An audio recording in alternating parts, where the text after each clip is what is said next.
Ăsta e trenul. Ăsta îl voi lua spre Caransebeș Regio. Reșița Sud, Caransebeș, CFR. La prima dată să luăm bilet.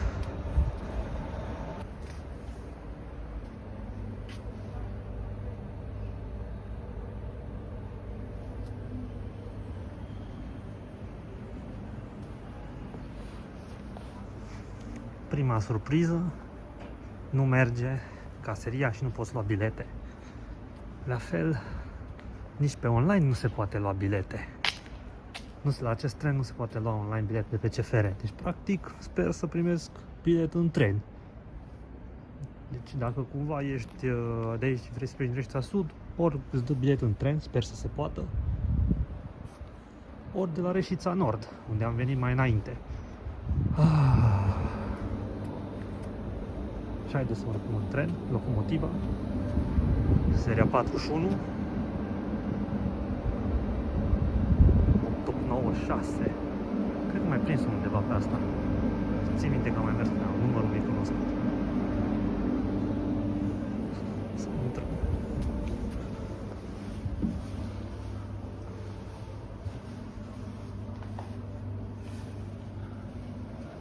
Oleta.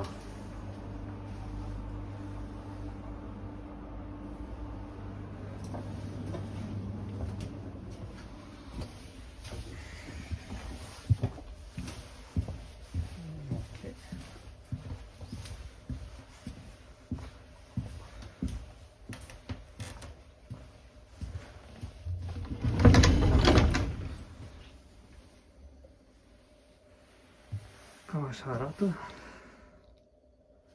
Am dat white ca să vedem mai bine. Aceste vagoane erau pe Interregio la un moment dat. În 2007 făceau pe București, mie chiar nu plăceau. Să vedem. Geamul se deschide, deci o să putem să filmăm pe geam. E foarte fain.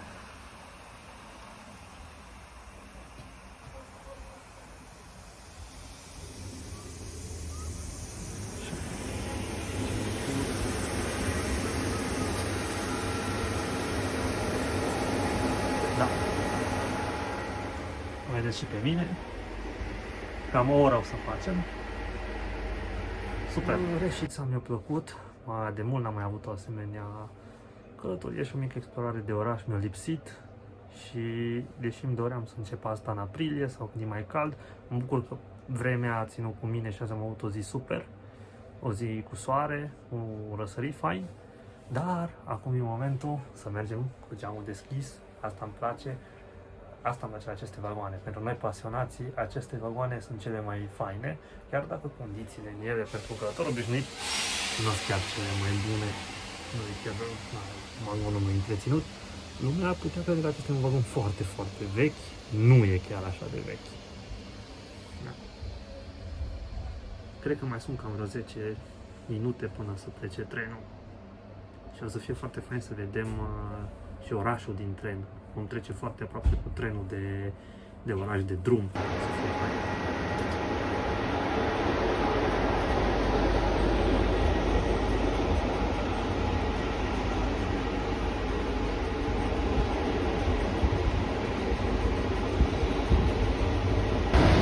Primul vagon. A venit și controlorul și am luat bilet. Deci e ok, faptul că nu există se poate da bilet la Reșița Sud, se dă în tren. Trebuie să prindem viteza.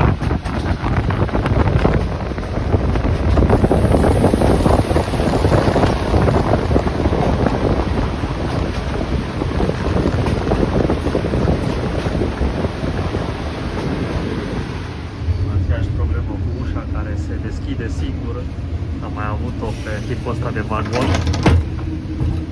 Aia e, nu e problemă. Suntem obișnuiți. Deschide singură ușa când planează trenul.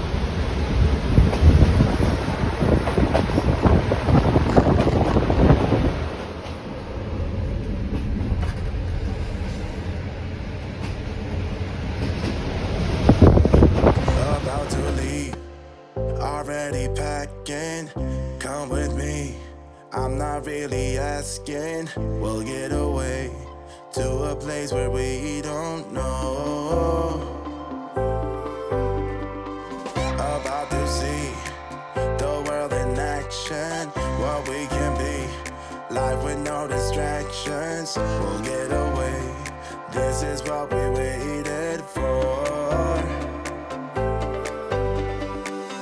Take my hand, we'll make it somehow. We can't miss out.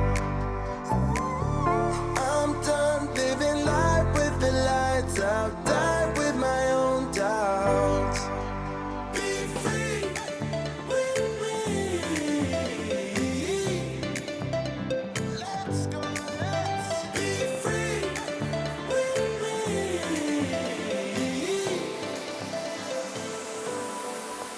Be free.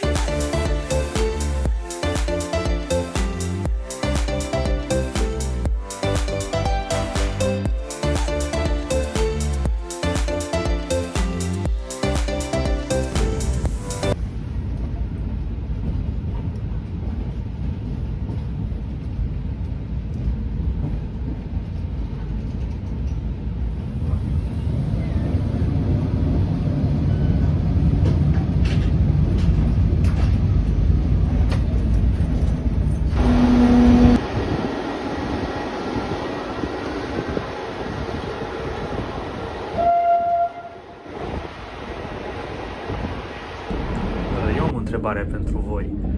Ce preferați, acest vagon de la CFR sau condițiile ce le-am avut dimineață și clipul anterior de la Regio Călători?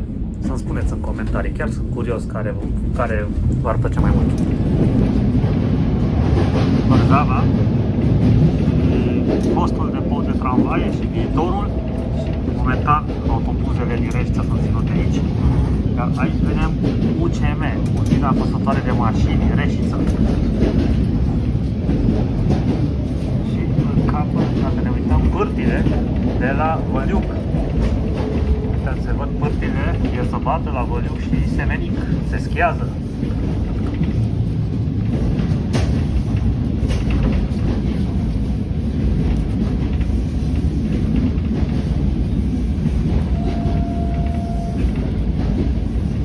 Foarte frumos. Am vorbit și cu șeful de tren, pot să spun că șeful trenului acestui tren e un om de nota 10, foarte de treabă și prietenos. Foarte bine, felicitări lui și CFR, bineînțeles. Și să continuăm drumul, momentan suntem pe dealuri, prin pădure, mie îmi place.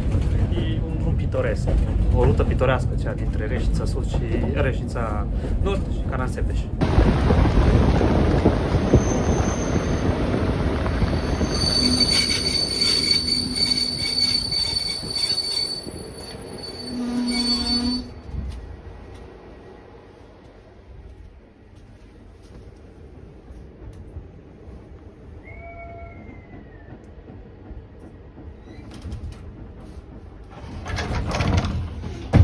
Cred că halta Câlnic, trebuie să mă uit la nu Câlnicul de pe ruta Timișoara cu Voiteni și Câlnic Banat sau ceva de genul ăsta, o să mă uit imediat și merg să trenilor să văd numele, nu știu, că asta e oprirea.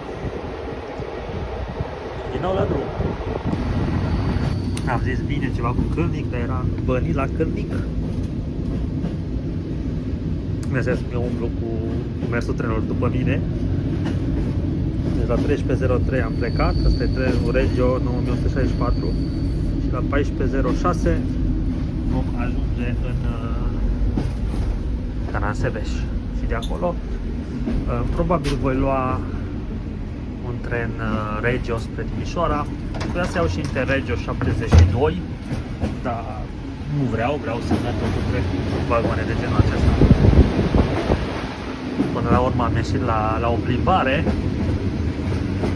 feroviară astăzi.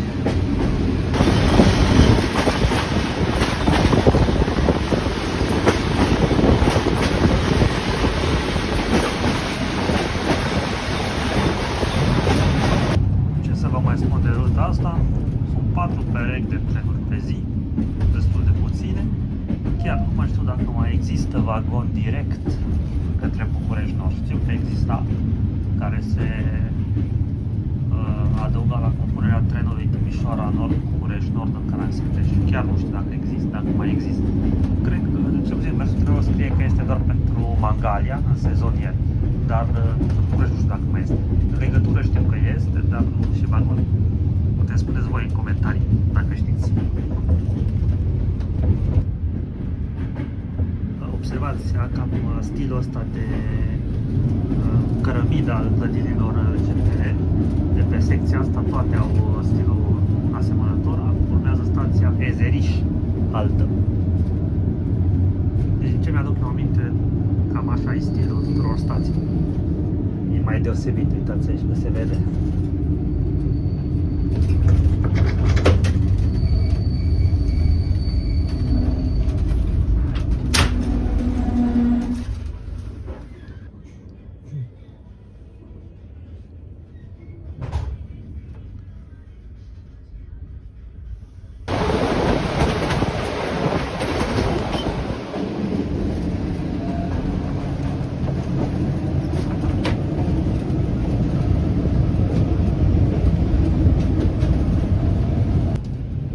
Îmi place foarte mult vederea asta așa, fără să dau zoom.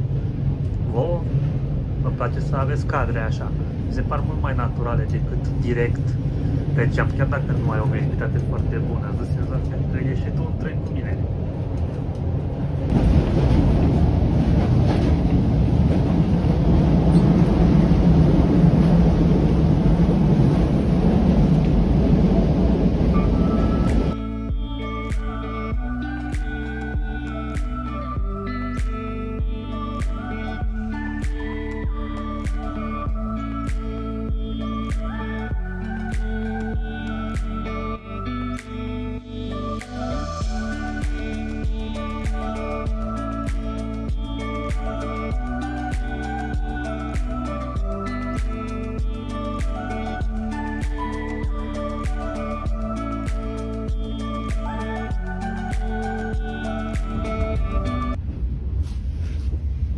Magistrala 100, fosta magistrală 900.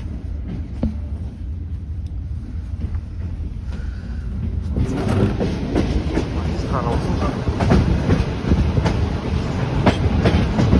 Soare acolo, București și Caransebeș. Acolo.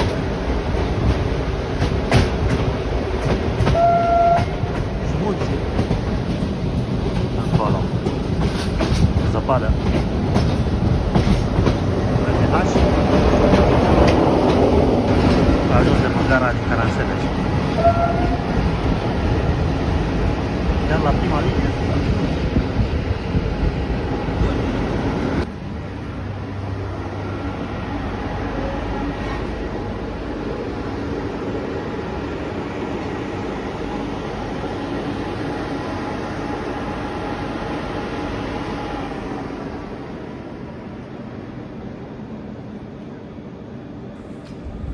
Și am ajuns la Caransebeș cu 15 minute întârziere. Eu aici voi avea de așteptat cam o oră jumate și voi lua un tren regio spre Timișoara. Trebuie să merg să cumpăr bilet. Gara e destul de pustie. În spatele meu se mai vede doar un marfar. Imediat pozăm mai bine. O să mergem să luăm bilet.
vagonul are și compartimente doar la capete și sunt compartimente cu doar 5 scaune și acest vagon de obicei era pe Interregio, nu mai sunt puse și pe Regio. De obicei cele care arată mai rău sunt puse pe Regio, fiindcă nu arată într-o stare foarte bună.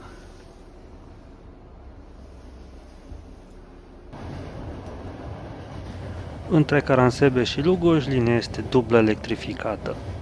Și acum haideți să vedem vagonul, vedem că ușa nu se închide. Am încercat și eu să o închid, dar nu s-a închis din păcate. Baia este... Nu e ok, baia, mizerabilă, te duci numai dacă chiar ai nevoie. Vagonul, chiar dacă este de tipul 2296, un vagon care, când a fost pus în circulație în 2007, la noi prima dată, era foarte bine întreținut, e într-o situație jalnică, hârâie, e gălăgie mare în el, e murdar, nu e bine întreținut.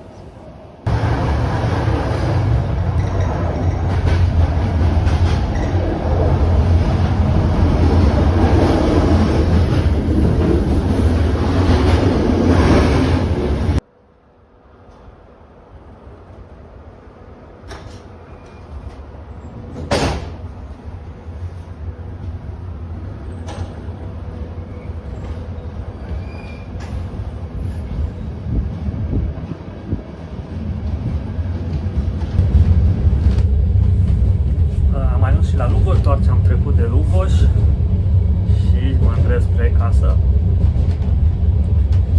Ce părere aveți de acest vagon? Care l-ați preferat, pe acesta sau pe cel din trenul Caransebeș, din trenul Reșița-Caransebeș? Chiar sunt curios. Sincer, să deși un vagon mai modern, totuși destul de gălăgios și neîntreținut, dar mă bucur de excursie. De asemenea, trenul ce l-ați văzut, Interregio 73, eu aveam opțiunea, 72, aveam opțiunea să vin cu el, doar că am preferat cu acest Regio. Pentru că am mai putut să mai deschid geamul, geamul ăsta nu se deschide, din păcate, se deschide doar celălalt. Diferența, deci există două tipuri de trenuri pe Caransebeș și Timișoara. Regio, care face 2 ore și 10 minute, și Interregio, care face 1 oră și 40 de minute. Diferența de preț între ele, acesta costă 13 lei și celălalt cred că costă 25 de lei, deci cam dublu. Da, eu negrăbindu-mă am preferat să îl iau pe acesta. Și bineînțeles, eu am și card Tren Plus, de care am vorbit în vlogul cu Tren Plus, cu cardul, cu Timișoara, și am avut o reducere de 25%, practic eu am plătit pe acest tren 9 lei 70.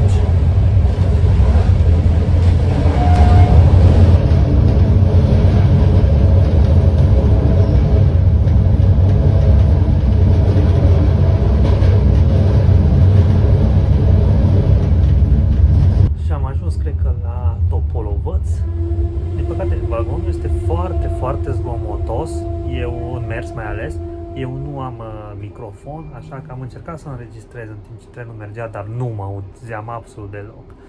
Ce vreau să vă spun, nu se vede apusul, dar prindem din nou apusul, cum am prins răsăritul azi dimineață, a fost o zi lungă. Eu nu mai am baterie nici la telefon, nici la baterie externă, nici la gimbal. Și posibil ca până la Timișoara, unde mai avem cam 40 de minute până acolo, să nu mai am baterie. Sper că v-a plăcut acest vlog, din 2, chiar 3 părți cred că poate o să fie. Practic primul oraș vizitat Reșița din seria mea Explore Romania pe care vreau să o fac. Adică călătorie cu trenul, dar și vizită de orașe.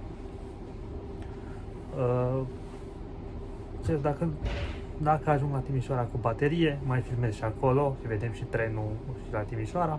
Dacă nu, vreau să vă spun ceau, ceau și ne vedem la un nou video data viitoare. Deci acum pleacă trenul din gara.